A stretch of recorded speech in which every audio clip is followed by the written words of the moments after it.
સુરત મહાનગરપાલિકા સંચાલિત નગર પ્રાથમિક શિક્ષણ સમિતિની સામાન્ય સભા મળી હતી, જેમાં વિવિધ મુદ્દાઓને લઈ ચર્ચા કરાઈ હતી. સુરત નગર પ્રાથમિક શિક્ષણ સમિતિની સામાન્ય સભા યોજાઈ હતી, જેમાં મહત્વના મુદ્દાઓને લઈ ચર્ચા કરાઈ હતી.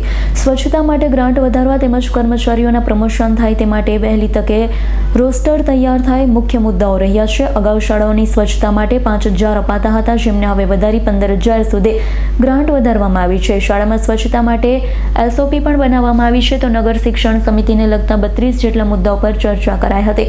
બીજી તરફ મુદ્દાઓમાં મળતા લાભને મંજૂરી માટે સામાન્ય સભા મળી હતી. નમસ્કાર, હું રાકેશ શિરપરા, નેતા વિપક્ષ નગર પ્રાથમિક શિક્ષણ સમિતિ.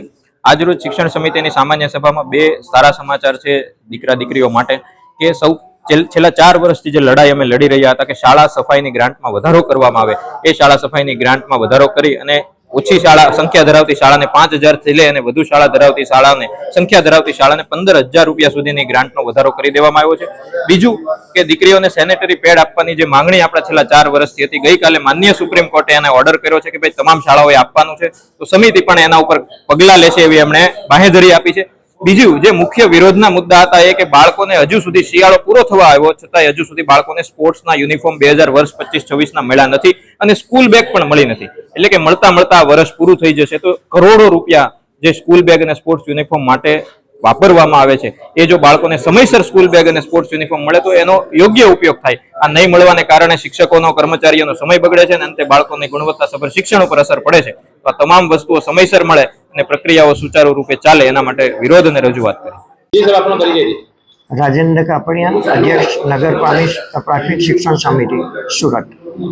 સામાન્ય સભા યોજાઈ હતી, કયા કામો મહત્વના હતા? આજે સામાન્ય સભા યોજાઈ હતી. કદાચના એ સામાન્ય સભામાં અમારી છેલ્લી હોઈ શકે, એટલે દરેક સભ્યોના કામગીરીના અભિનંદન પાઠવ્યા હતા. શાળા શાસનાધિકારી, ઇન્ચાર્જ શાસનાધિકારીની કામગીરી, અમારા કર્મચારીઓ જે ઓછા હોવા છતાં પણ શ્રેષ્ઠ કામગીરી કરી રહ્યા છે એને અભિનંદન આપવામાં આવ્યા હતા. અને ત્યારબાદ આપણે સામાન્ય સભાની શરૂઆત બાલવાડીના અહેવાલથી કરવામાં આવી હતી. એને ત્યારબાદ બજેટ સમિતિની પેટા સમિતિના અહેવાલ હતો, બજેટ સામાન્ય સભાનો અહેવાલ હતો અને ખરીદ સમિતિના 3 કામ હતા, જેમાં આપણે બેગના ટેન્ડર, સ્પોર્ટ યુનિફોર્મનું અને આવતા વર્ષ માટે બાળકોને યુનિફોર્મ અને સ્ટેશનરી કિટના કામ અંગે ચર્ચા થઈ હતી. અને ત્યારબાદ ભવન સમિતિ દ્વારા જે શાળાઓમાં સફાઈની ગ્રાન્ટ વધારવામાં આવી હતી એ કામ અંગે ચર્ચા થઈ હતી. Bureau report, S9 news, Surat. અમારી તમામ માહિતીથી અપડેટ રહેવા માટે જોડાયેલા રહો S9 ન્યૂઝ સાથે.